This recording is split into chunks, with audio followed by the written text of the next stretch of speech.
வாங்க ஆடி மாதம் அம்மன் special recipes பார்க்க போலாமா?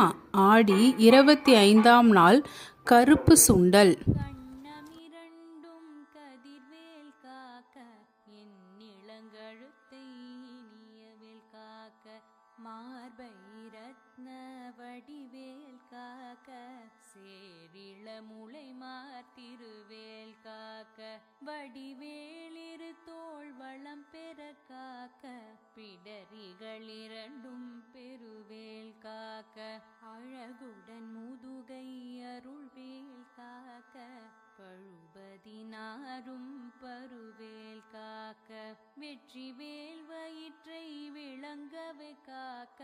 ஆடி மாதம் அம்மன் டெய்லி ஸ்பெஷல் ரெசிபிஸ் பார்க்க என் சேனலை ஃபாலோ பண்ணிக்கோங்க. டெய்லி ஈவினிங் 6 o'clock என் கூட நீங்களும் அம்மனை வழிபடுங்க, நல்லதே நடக்கும்.